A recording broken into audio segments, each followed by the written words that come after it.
ईश्वर को भली भांति जानने का प्रयास हम कर रहे हैं। जिस ज्ञान से हम आगे बढ़ते हैं वह ज्ञान हमारा नहीं होता है। हम सभी को वह ज्ञान कहीं से प्राप्त करना होता है।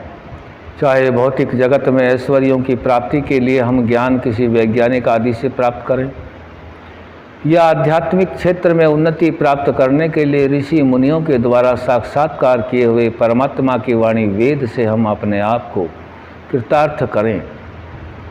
क्योंकि सिद्धांत भी यही कहता है कि जो मिथ्या ज्ञान है वह दुखों का कारण है और तत्व ज्ञान सुखों का कारण है। तत्व ज्ञान की बात ऋषि मुनियों के द्वारा बनाए ग्रंथ वेद शास्त्रों के माध्यम से हम जानने का प्रयास करते हैं।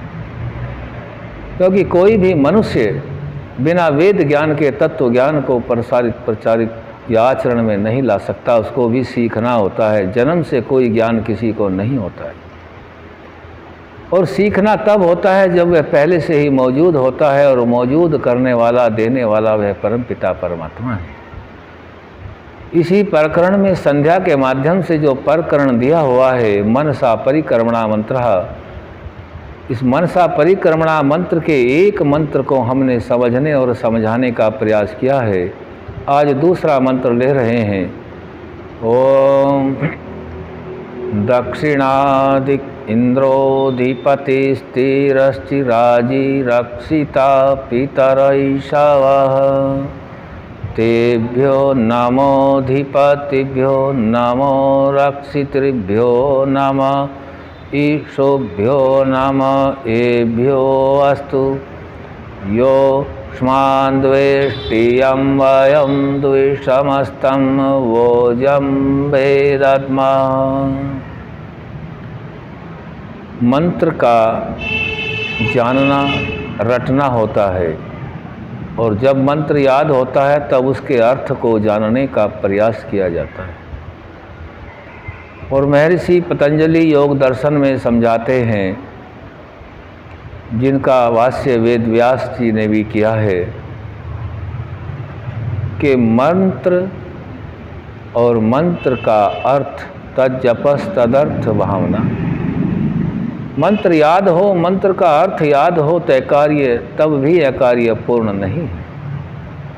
मंत्र और अर्थ के प्रति जब तक भावना नहीं है, श्रद्धा सहित नहीं है, तब तक लाभ प्राप्त नहीं कर सकते। तो मंत्र लेते हैं। ओम दक्षिणादिक इंद्रोधिपति। ओम परमपिता परमात्मा का मुख्य नाम है। दक्षिणादिक, दक्षिणादिक का अर्थ है कि दक्षिण दिशा, जिसको हम दक्षिण दिशा कहते हैं। यदि पूरब को मुंह हम कर लेते हैं तो दाहिने हाथ की ओर दक्षिण दिशा होती है। दक्षिण दिशा, दाहिना हाथ, दक्षिणों। ओम दक्षिणादिक इंद्रो। इंद्र का अर्थ है ऐश्वर्यशाली। जो ये दाहिना हाथ होता है, इससे हम सभी कार्य करते हैं। और यह दक्षिण दिशा से भी यह समझाया जा रहा है। उत्तर और दक्षिण दिशा, ये दो दिशा ऐसी हैं, यदि चुंबकीय सुई को रखा जाए तो यह उत्तर और दक्षिण में ही ठहरता है। पृथ्वी की बनावट कुछ इस प्रकार की है कि बताते हैं उत्तर से दक्षिण की ओर के ध्रुव जो धाराएं बहती हैं वह उत्तर से दक्षिण की ओर बहती हैं। जो ऐश्वर्य है, जो ऐश्वर्य प्राप्त करते हैं, दक्षिणादिक इंद्रोधिपति, जो इंद्र ऐश्वर्य हैं, उसके स्वामी परमपिता परमात्मा ही हैं।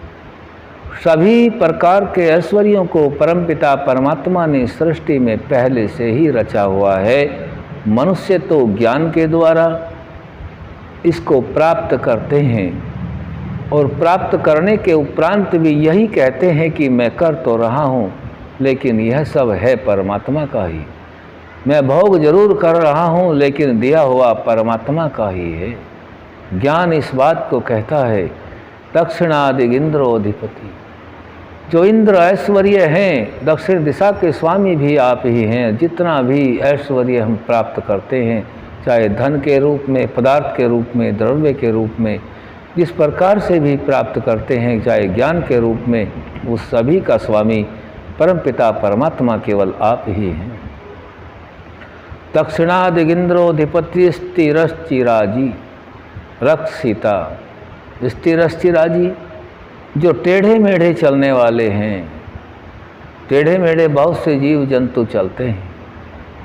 दक्षिणादिगिंद्रोधिपतिस्थिरश्चिराजी रक्षिता, उनसे रक्षा होती है। टेढ़े मेढ़े जीव का अर्थ यहाँ लिया गया है, लेकिन उससे हम समझने का प्रयास करते हैं जो सत्य के मार्ग को छोड़ करके असत्य के मार्ग से ऐश्वर्यों को, जो दक्षिणादिगिंद्रोधिपति को प्राप्त करना चाहते हैं, कुछ टेढ़े मेढ़े मार्ग से प्राप्त करना चाहते हैं और वह कुछ ऐश्वर्य प्राप्त भी कर लेते हैं। वह बहुत से साधारण मनुष्यों को परेशान भी होना पड़ता है जो टेढ़े मेढ़े रास्ते से ऐश्वर्यों को प्राप्त करते हैं, सत्य के आधार पर प्राप्त नहीं करते हैं। रक्षितो रक्षिता, हे परमपिता परमात्मा, आप उनसे हमारी रक्षा करते हैं। क्योंकि जो इस तरफ ध्यान देता है, दक्षिणादिगिंद्रोधिपति, दक्षिण दिशा जो ऐश्वर्यशाली है, उसके स्वामी आप ही हैं। स्थिरश्चिराजी रक्षिता, यदि आपका ज्ञान के अनुसार मनुष्य मानव जीवन को आप सभी मानव चला रहे हैं, तो ज्ञान के बल पर हम सभी ये जान लेते हैं कि जो गलत तरीके से टेढ़े मेढ़े रास्ते से ऐश्वर्य को प्राप्त करते हैं, उनसे परमात्मा किस प्रकार से रक्षा करता है, उसको हम इस प्रकार से समझ लेते हैं। जो ऋषि मुनियों के वक्तव्य हैं, जो ऋषि मुनियों के व्याख्यान स्मृतियाँ आदि हैं, उनसे हम यह जान लेते हैं कि नाधर्मश्चरितो लोक सद्य फलति गौरी शनैरावर्तमानस्तु कूटमूलानि कृंतति। जब मनुष्य अधर्म करता है तो उसका फल उसी समय नहीं होता। इसीलिए अज्ञानी लोग अधर्म करने से नहीं डरते। तथापि यह निश्चय जानो कि वह अधर्म आचरण धीरे धीरे तुम्हारे सुख के मूलों को काटता चला जाता है। यहाँ यह समझ रहे हैं, समझने समझाने का प्रयास कर रहे हैं कि यदि कोई व्यक्ति इस बात को ठान लेता है कि कुछ नहीं होता, किसने ईश्वर को देखा है, क्या है, यह निराधार असत्य बात है, सत्य नहीं है। क्योंकि परमात्मा सर्वत्र विद्यमान है, इस सृष्टि को चलाने वाला है, सृष्टि को बनाने वाला है। अविद्या, अंधकार, अज्ञानता की वजह से मनुष्य इन बातों को अपना तो लेता है, लेकिन वह फिर विनाश को भी प्राप्त हो जाता है समय से पहले। समय परमात्मा निर्धारित करते हैं, क्योंकि जो व्यक्ति किसी गलत कार्य को करता है तो गलत कार्य करते समय उसके जो प्रारब्ध के पूर्व के शुभ संस्कार हैं, वे भी उसी समय चल रहे होते हैं। इसीलिए परमात्मा की न्याय व्यवस्था के अनुसार जब तक उन शुभ कर्मों का फल पूर्ण नहीं होता, तब तक बुरे कर्मों का फल आरंभ ही नहीं होगा। और यदि वह बुरे कर्मों का फल आरंभ हो जाता है, चाहे वह उस वक्त सत्य कर्म भी कर रहा हो, तब उसका फल आता है। लोग कहते हैं कि मनुष्य बहुत अच्छा था लेकिन उसने बुरा भोगा। तो यह परमात्मा की कितनी व्यवस्थित व्यवस्था है, जो हम सभी इसको जानने का प्रयास करते हैं। आगे बताया, स्थिरश्चिराजी रक्षिता पितर ईशावा, जो पितर हैं, जो हमारे महापुरुष हैं, विद्वान हैं, जो हमने एक अभी मनुस्मृति का श्लोक से उदाहरण दिया है, ईशावा वे बाण के समान है। यदि हम अपने पितरों का, अपने महापुरुषों का, पूर्वजों का, ऋषि मुनियों का, माता पिता आदि का तिरस्कार करते हैं, तो वह बाण हमारे लिए घातक हो सकता है। और यदि उनका हम वेदानुकूल रीति नीति से चल कर के अपनी सभ्यता, संस्कृति आदि मन को पवित्र करके आगे बढ़ते हैं, जब मन पवित्र होगा तब सभी कार्य शुद्ध होंगे और शुद्धता की ओर बढ़ने लगेंगे और किसी तरह का कोई कष्ट नहीं होता। ऋषि दयानंद तो यहाँ तक लिखते हैं कि जब मनुष्य परमात्मा का सही प्रकार से ध्यान करता है, तब वह परमात्मा उतनी शक्ति उसको देता है कि वह व्यक्ति पर्वत जैसे दुख से भी न घबरावेगा। यदि घड़ी भर भी परमात्मा का उस गुण के साथ ध्यान किया जाए, तो पर्वत के समान दुख से भी न घबराएगा। यह वास्तविक सत्य है। तो हम सभी को परमात्मा के प्रति समर्पण की भावना को रखते हुए अपने जीवन की गति को आगे बढ़ाना है, तो तत्व ज्ञान प्राप्त हो जाएगा, सुख का आधार मिल जाएगा।